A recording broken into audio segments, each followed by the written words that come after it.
everyone, let me introduce myself. My name is Rista Veronica Nainggolan.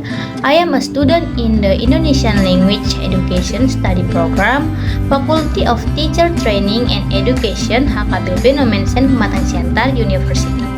Today I will explain my understanding of conditional sentence. This is the final assessment for an English course, and my lecturer in this course is Mr. Rudiarman Purba SPD NPD. Okay friends, that's all my introduction and enjoy watching.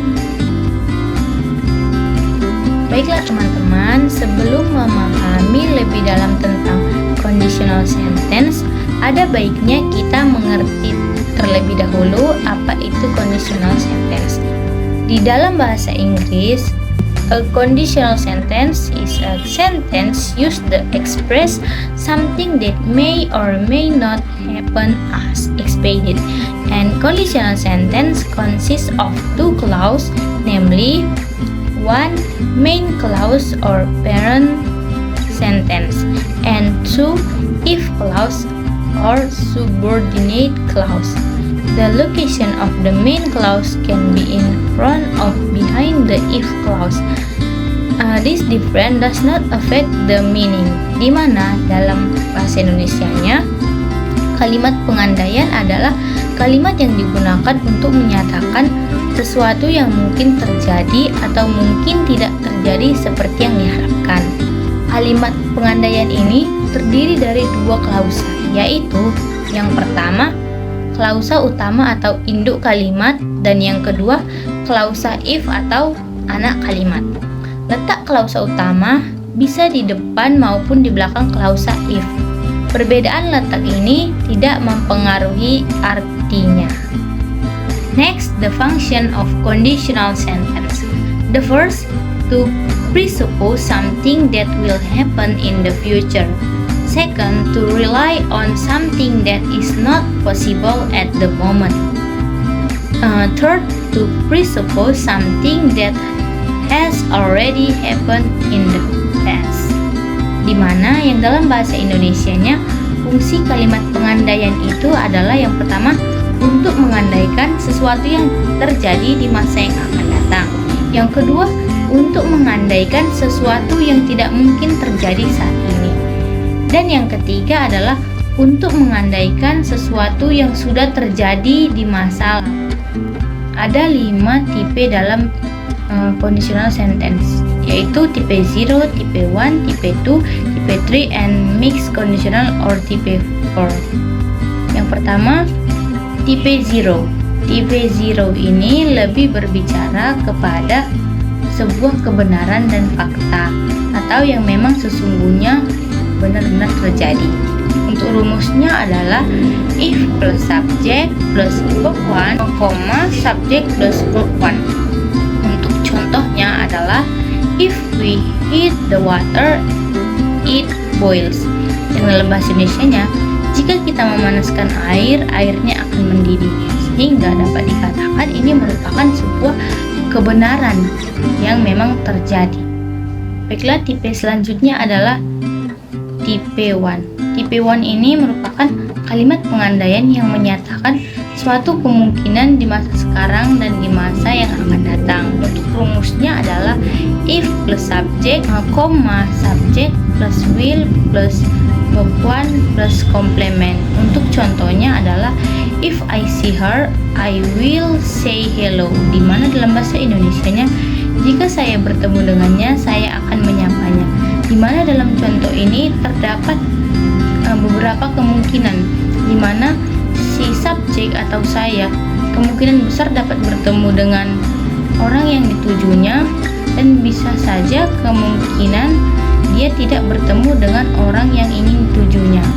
Selanjutnya, conditional sentence tipe 2, di mana ini menyatakan pengandaian yang tidak nyata. Untuk rumusnya adalah if plus subject plus verb 2, subject plus would plus verb 1 plus complement.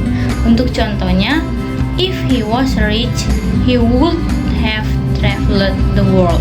yang artinya dalam bahasa Indonesia, jika dia kaya, dia akan berkeliling dunia.